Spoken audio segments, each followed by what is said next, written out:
ഉത്തർപ്രദേശിൽ Thar jeep bike യാത്രികരെ ഇടിച്ചു വീഴ്ത്തി 10 കിലോമീറ്ററോളം വലിച്ചിഴച്ചു. പണം നൽകാതെ പാഞ്ഞ ജീപ്പിനെ ബൈക്കിൽ പിന്തുടർന്ന പെട്രോൾ പമ്പ് ജീവനക്കാരനെയാണ് ഇങ്ങനെ വലിച്ചിഴച്ചത്.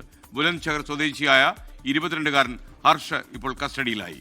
ബൽറാം നെടുങ്ങാടി ഈ വാർത്തയുടെ അപ്ഡേഷനുമായി ചേരുകയാണ്. പറയൂ ബൽറാം, അതിന്റെ ദൃശ്യമാണ് പ്രേക്ഷകർ ഇപ്പോൾ കാണുന്നത്. ഇത്രയധികം കിലോമീറ്റർ വലിച്ചിഴയ്ക്കുക എന്ന് പറഞ്ഞാൽ ജീവൻ ബാക്കി കിടന്നാൽ തന്നെ അത്ഭുതമാണ് എന്ന് പ്രിയപ്പെട്ട പ്രേക്ഷകർക്കറിയാം. പറയൂ ബൽറാം. എസ്.കെ.എൻ. അതീവ ദാരുണമായ മനുഷ്യ മനസാക്ഷിയെ ഞെട്ടിക്കുന്ന ഒരു സംഭവമാണ് ഉത്തർപ്രദേശിലെ ഗ്രേറ്റർ നോയിഡയിൽ ഉണ്ടായിരിക്കുന്നത്. കഴിഞ്ഞ ദിവസം വൈകിട്ട് ഗ്രേറ്റർ നോയിഡയിലെ ധൂം മണിക്പൂരിലുള്ള ഒരു പെട്രോൾ പമ്പിൽ നിന്നും ഈ താർ ജീപ്പ് ഇന്ധനം നിറയ്ക്കുകയായിരുന്നു. ഇന്ധനം നിറച്ച ശേഷം എന്നാൽ പണം നൽകാതെ അവിടെ നിന്നും ഓടിച്ചു പോവുകയായിരുന്നു ഈ താർ ജീപ്പ്.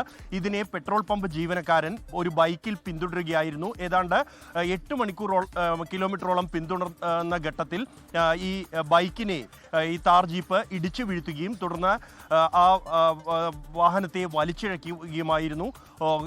ഏറെ ദൂരം പോകും മുമ്പ് തന്നെ ഈ ബൈക്കിലുണ്ടായിരുന്ന ആൾ നിലത്ത് തെറിച്ചു വീണു.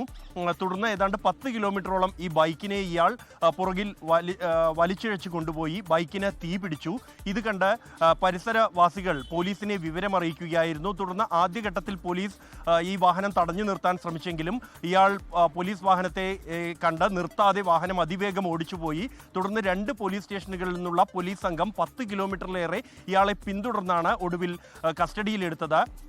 ബുലന്ദ്ശഹർ സ്വദേശിയായ 22-കാരനായ ഹർഷ് എന്നയാളാണ് വാഹനം ഓടിച്ചിരുന്നത് എന്നും ഇയാൾ മാത്രമാണ് ഈ വാഹനത്തിൽ ഉണ്ടായിരുന്നത് എന്നുമാണ് പോലീസ് അറിയിക്കുന്നത്. ഇയാളെ പോലീസ് ഇപ്പോൾ വിശദമായി തന്നെ ചോദ്യം ചെയ്തു വരികയാണ്. ലോകത്തെവിടെയായാലും ഏത് സമയത്തും 24 വാർത്തകളും ഓഗ്മെന്റഡ് റിയാലിറ്റി പാക്കേജുകളും എക്സ്പ്ലെയിനറുകളും വിശദമായി കാണാൻ ഞങ്ങളുടെ യൂട്യൂബ് ചാനൽ നിങ്ങൾക്ക് സബ്സ്ക്രൈബ് ചെയ്യാം.